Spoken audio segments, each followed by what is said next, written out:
Assalamualaikum warahmatullahi wabarakatuh. Alhamdulillahi rabbil alamin. Wassalatu wassalamu ala asrafil anbiya'i wal mursalin Sayyidina wa maulana Muhammadin wa ala alihi wa sahbihi ajma'in. Amma ba'du.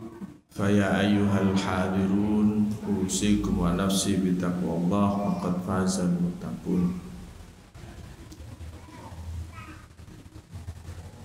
Yang kami hormati pengurus takmir Masjid Suciati Saliman, yang kami hormati seluruh jamaah hadirin hadirat kaum muslimin muslimat sekalian yang pada kesempatan kali ini hadir di Masjid Suciati Saliman untuk bersama-sama kita thalabul ilmi,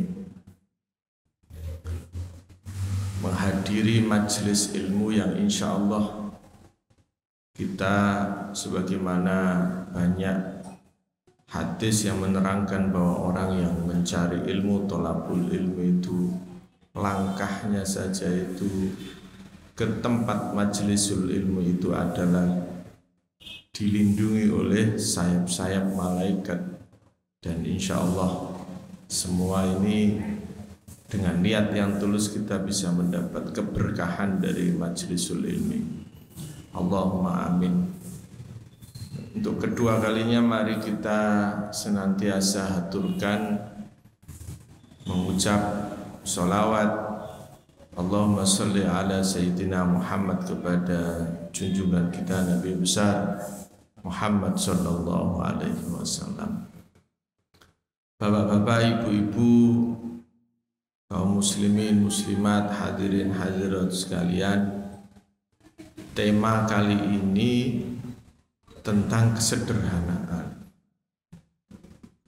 Kalau itu dalam bahasa Indonesia, kesederhanaan sesungguhnya lekat dengan sesuatu yang cuma kita butuhkan saja, bukan sesuatu yang kita inginkan, tapi yang kita butuhkan.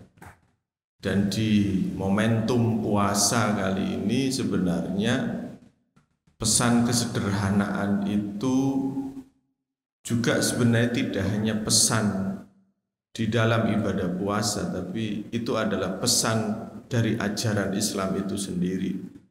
Karena ajaran Islam itu yang di dalamnya ada puasa, sesungguhnya itu adalah merupakan nilai-nilai yang memang harus kita jalani dan kita laksanakan sebagai seorang muslim dan melaksanakan ajaran Islam. Hadirin hadirat, ketika kita berpuasa biasanya ada perbedaan yang mencolok antara kehidupan kita sebelum puasa dan setelah puasa. Kehidupan mencolok itu kita lihat semua ada perbedaan yang luar biasa, perputaran ekonomi yang luar biasa ketika kita memasuki bulan puasa. Hubungannya dengan tema kesederhanaan, sebenarnya puasa itu harusnya bisa mengajarkan kita, membiasakan kita untuk hidup sederhana. Hidup sederhana itu hidup yang sesuai dengan kebutuhannya, bukan sesuai dengan keinginannya. Dalam hal ini orang bisa hidup sederhana itu sebenarnya bisa diwujudkan dengan puasa. Karena puasa itu sendiri dalam bahasa Arab itu saumun, soma yasumu saumun, itu maknanya al-imsak. Al-imsak itu mencegah apa? Menahan diri, bukan mencegah, menahan diri. Al-imsak itu menahan diri. Jadi sebenarnya inti dari puasa itu adalah menahan diri. Dan menahan diri ini bisa dijadikan sebagai alat untuk kita bisa hidup sederhana. Jadi hubungan antara hidup sederhana dengan puasa itu sangat relevan, sangat saling kait mengait di antara keduanya. Karena memang tujuan puasa itu sendiri di antaranya adalah membentuk pribadi yang sederhana. Inti dan makna puasa yang al-imsak mencegah itu mencegah dari sisi zahirnya, sisi fisiknya, mencegah dari sisi kejiwaan kita, dan mencegah dari sisi ruhaniyah kita, nafsani kita, nafsu kita. Jadi sebenarnya ada 3 tahapan yang harus kita lakukan supaya kita itu benar-benar bisa sederhana, bisa mewujudkan kesederhanaan di dalam hidup ini. Sebenarnya latihan di puasa itu ada 3 tahap yang harus dibereskan di dalam hidup kita itu. Berpijak pada kata saum al-imsak, maka sebenarnya kita harus bisa menahan diri, pertama secara fisik, kedua secara mental dan jiwa kita, dan ketiga kita harus menahan diri secara ruhaniyah kita. Menahan diri secara fisik itu apa bentuknya? Ya kita tidak makan, tidak minum dari mulai subuh sampai nanti maghrib. Ini sebenarnya untuk menahan diri supaya kebutuhan fisik makan dan minum kita itu bisa disederhanakan. Bisa kalau kita berkata dikurangi itu kayaknya gimana gitu ya. Bisa disederhanakan. Jadi sederhana itu bukan bermakna harus kurang, tapi sederhana itu sesuai dengan kebutuhan. Apakah selama ini kita tidak sesuai dengan kebutuhan? Sebenarnya kalau dipikir-pikir, kalau kita makan minum itu untuk fisik kita, itu berlebih dan tidak seimbang. Karena apa? Biasanya kita itu kalau makan secara fisik, itu dari mulai pagi ada makan pagi ya.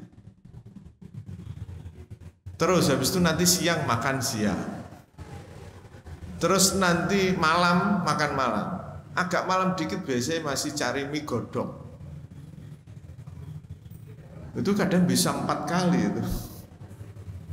Padahal kalau malamnya itu nggak makan sama sekali sampai pagi. Kalau kita hitung bahwa waktu dalam 24 jam, sehari 24 jam, itu kan nggak imbang itu. Karena apa? Karena waktu malam itu 12 jam, waktu siang kurang lebih juga 12 jam. Sedangkan di waktu siang kita itu makan sampai 3 kali, pagi, siang, sore. Bahkan kadang nanti malam masih nambah lagi. Nah ini kan nggak imbang. Semua tertumpuk di waktu siang. Makanan apa semua tumpuk di waktu siang. Ketika nanti malam, habis makan malam langsung tidur. Nggak dibuat beraktivitas. Akhirnya apa? Numpuk. Makanya jangan heran ketika kita ini kadang mohon maaf, orang sekarang itu banyak penyakitnya itu, macam-macam. Mulai gula, mulai tensinya tinggi, mulai macam-macam. Ada kolesterol, ada asam urat, ada macam-macam itu. Karena memang kebiasaan makannya itu memang sudah berlebih.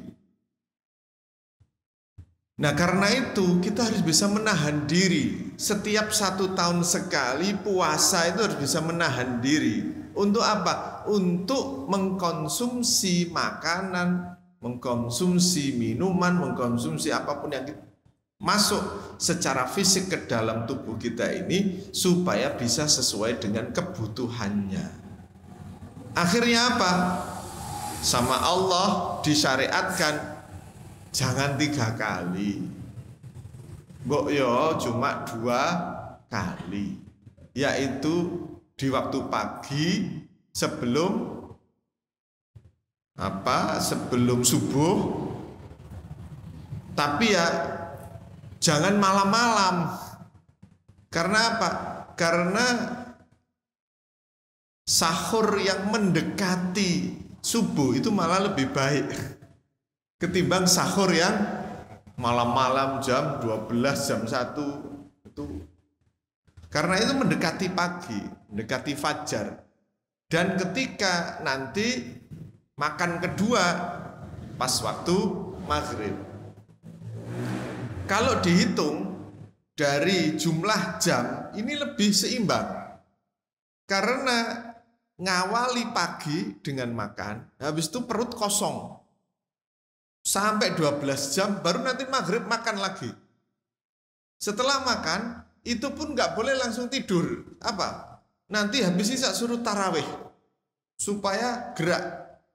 Habis makan dibuat gerak. Subuhnya gimana? Habis subuh kan orang kalau siang bekerja, beraktivitas, jadi gerak. Nah nanti setelah maghrib juga nggak boleh langsung tidur, dibuat gerak. Makanya disuruh terawih.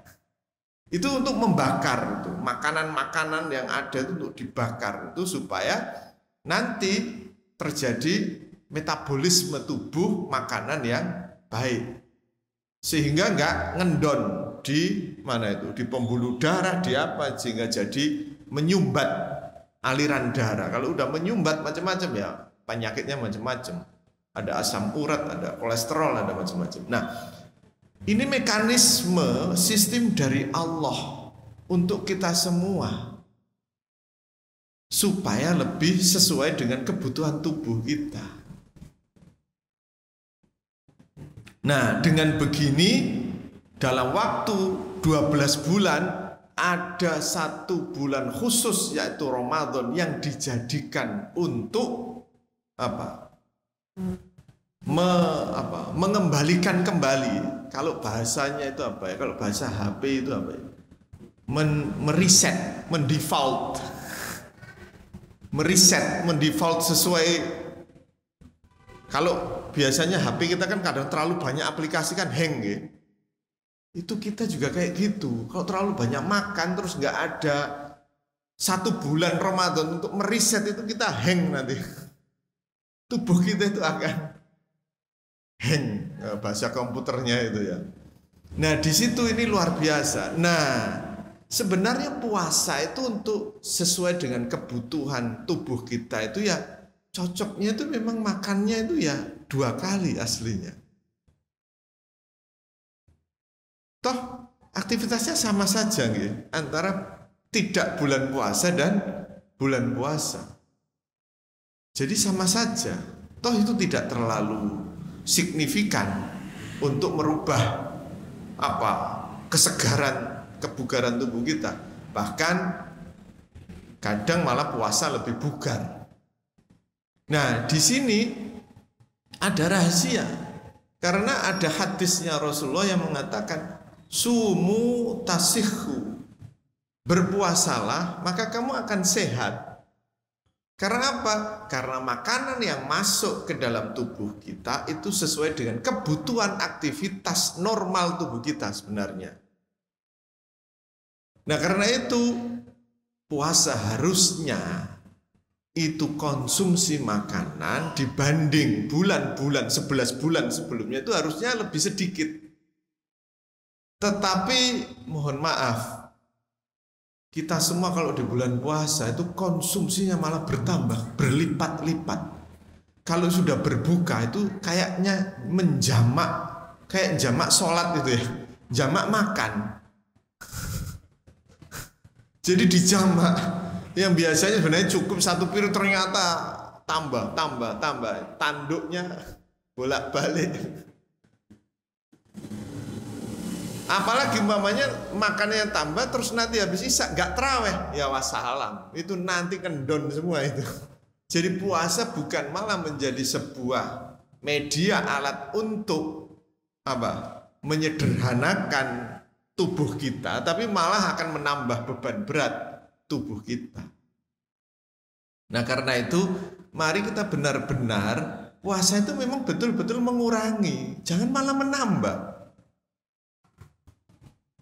Itu kalau puasa itu pengen dibeli semua itu di semua jalan tuh kan, jajanan semua pengen dibeli, mulai kolak, mulai apa, mulai beli. Padahal nanti yang masuk ke dalam tubuhnya paling ya cuma segitu. Sisanya itu banyak mubazir. Nah, harusnya kenapa sih pengeluaran di bulan Ramadan kok malah lebih banyak dibandingkan bulan-bulan di luar Ramadan? Ini berarti pola hidup kita ini ada yang salah. Berarti kita bukan malah sederhana, tapi kita malah konsumtif. Akhirnya kalau seperti itu, tujuan untuk kesederhanaan secara fisik di bulan puasa itu tidak bisa kita capai. Nah, kalau orang sudah bisa menahan diri untuk lebih mengurangi dan tidak berlebihan konsumsi makanan dan minumannya, kata orang men sana in corpore sano, di dalam tubuh yang sehat terdapat jiwa yang sehat. Dulu kita waktu di SD SMP itu kan begitu pelajarannya, itu men sana in corpore, di dalam tubuh yang sehat terdapat jiwa yang sehat. Orang kalau tubuhnya sehat, segar, itu mesti pikirannya jernih, bersih, nggak mudah lelah. Jelas itu. Orang kalau olahraga, geraknya, aktivitasnya agak teratur, itu mesti nggak mudah lelah. Pikiran untuk mikir yang berat-berat juga santai saja. Nah, karena itu ketika tubuh ini dengan puasa, sumu tasihu, dengan mengurangi konsumsi makanan, minuman, dan lain sebagainya secara fisik, itu nanti akan menyebabkan pikiran kita itu menjadi jernih, lebih segar pikiran itu, tidak mudah lelah, tidak mudah ngantuk. Jadi buat aktivitas itu enak. Kalau pikirannya jernih, enak, maka akan menghasilkan aura jiwa, mental yang positif. Ada apapun itu dipikir dengan positif karena tubuhnya sehat. Akibat dan efek dari tubuh yang menahan diri dari konsumsi makanan yang berlebihan itu akhirnya menyebabkan jiwa kita, pikiran kita itu efeknya pikirannya menjadi jernih. Nah, kalau jernih, insya Allah positif. Ada kejadian dikit gitu tidak langsung negatif. Ada tetangganya beli mobil baru, oh iya mungkin dapat rezeki baru. Gak usah berpikiran paling korupsi, gak usah. Pikirannya positif saja. Oh, ada tetangganya umpamanya beli TV baru, oh ya sudah, memang rezekinya mungkin lagi banyak. Kita tidak usah, kenapa sih bisa beli TV? Boyo Allah itu memberikan, umpamanya dapat ada tetangganya, kawannya dapat hadiah dari sebuah bank, dapat puasa-puasa dapat rumah. Kenapa sih Allah memberikan itu? Orangnya itu gitu, kok nggak diberikan ke saya saja? Wah, itu udah mulai negatif pikirannya. Nah, karena itu kalau pikirannya sehat, jernih, akan menghasilkan aura pikiran yang positif, sehingga watak-watak sifat-sifat yang jelek itu akan bisa terminimalisir semaksimal mungkin. Kalau sudah tubuhnya itu sehat, terus mengakibatkan, menimbulkan pikirannya pun juga sehat, jiwanya sehat, mentalnya sehat, maka nanti secara ruhnya itu bersih orang. Sehingga kalau sudah ruhnya bersih, inilah nanti orang yang ketika di akhir Ramadan itu nanti dia bisa beridul fitri, kembali kepada kesucian. Makanya kalau di dalam ada sebuah hadis bahwa puasa itu awwaluhu rahmah wa awsatuhu maghfirah wa akhiruhu idkun minan nar. Puasa itu 10 hari awalnya, awal puasa itu rahmah. Pertengahan puasa itu maghfirah, ampunan. Dan sepertiga terakhir puasa itu idkun minan nar, terbebas dari api neraka. Kalau kita menerapkan hadis ini di tadi, membersihkan fisik, habis itu setelah fisik bersih nanti pikirannya bersih, mentalnya bersih, setelah pikiran dan mentalnya bersih nanti ruhnya jadi bersih. Ini cocok dengan hadis ini. Karena apa? Karena awwaluhu rahmah. Ramadan itu awalnya rahmah. Rahmah itu memang ini kasih sayang dari Allah. Supaya apa? Memang tercipta sistem untuk menyehatkan tubuh kita secara fisik. Kalau nggak ada aturan seperti itu, mungkin tubuh kita sudah ibarat mesin itu sudah seringkali turun mesin. Itu. Nah ini rahmah, ini kasih sayang dari Allah karena menurunkan syariat puasa kepada kita semua secara pribadi, secara fisik. Wa ausatuhu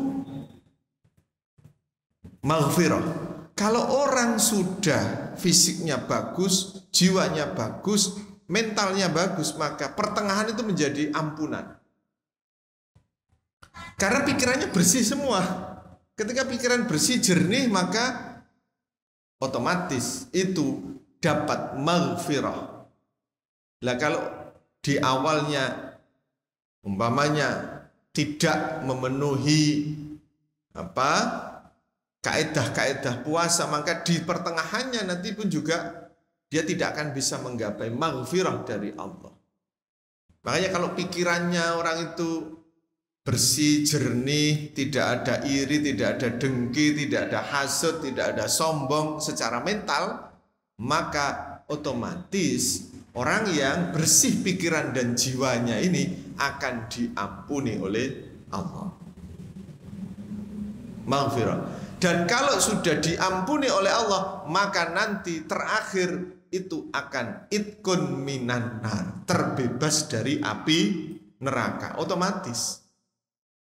Makanya puasa itu ibarat tahapan-tahapan, step-step, tangga-tangga. Yang kita itu harus melalui tangga, ini masih 8 hari. Sebenarnya kalau kita bagi menjadi 3 fase, itu ada 3 fase. Tangga fisik, tangga mental, nanti tangga ruhani, 10 hari itu. Nah kita ini sebenarnya sedang tangga fisik, menyesuaikan, metabolisme tubuh kita menyesuaikan. Karena 11 bulan makannya 3 kali, sekarang menjadi 2 kali, disesuaikan. Setelah bisa menyesuaikan, nanti masuk pada 10 hari kedua, itu supaya pikirannya jernih. Kalau 10 hari kedua berhasil, tangga itu, nanti di 10 hari terakhir kita akan terbebas dari api neraka. Ruhaninya bersih. Ketika ruhaninya bersih, otomatis hari raya namanya Idul Fitri, kembali kepada kesucian.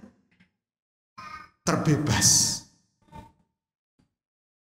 Kalau kembali kepada kesucian, otomatis terbebas dari api neraka. Idkun minan nar. Nah, karena itu jangan sampai Bapak Ibu semua nggih, kalau bisa jangan ada yang gagal di tengah-tengah puasanya. Jangan ada yang gagal trawehnya gitu, kira-kira gitu. Kalau bisa itu stepnya tuh. Nanti kalau tengah-tengah gagal itu nanti nggak bisa sempurna nanti. Itkon minanarnya itu nggak bisa betul-betul bersih nanti ketika Idul Fitri. Nah, orang yang berhak mendapatkan, nah kalau di 10 hari terakhir itu kan kita semua tahu, di 10 hari terakhir itu ada namanya Lailatul Qadar. Lailatul Qadar itu pahalanya, kalau mendapat Lailatul Qadar, pahalanya lebih baik daripada ibadah 1000 bulan, 83 tahun. Tetapi yang bisa mendapatkan itu adalah orang-orang yang dari awal Ramadan sudah menapaki tangga-tangga itu tadi. Kalau dia belum bisa menapaki tangga-tangga itu, dia nggak mungkin mendapatkan Lailatul Qadar. Nah, dari sini sebenarnya pesannya apa? Kalau di 10 hari terakhir kita diminta menahan diri supaya hidup kita lebih sederhana, lebih sesuai dengan proporsinya secara fisik. Nanti memasuki 10 hari terakhir yang maghfirah, kita harus menahan diri. Menahan diri apa? Dari sifat-sifat yang jelek, iri, dengki, sombong, harus ditahan.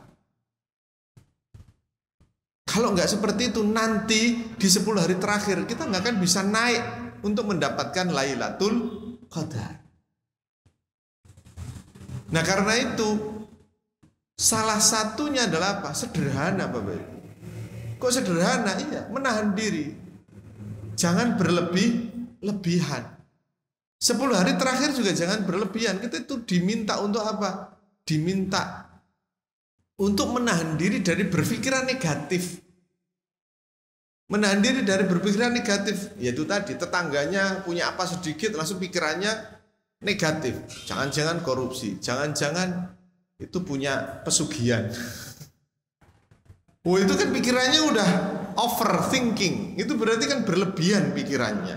Ya sudahlah, kita positive thinking saja sama orang yang dapat rezeki.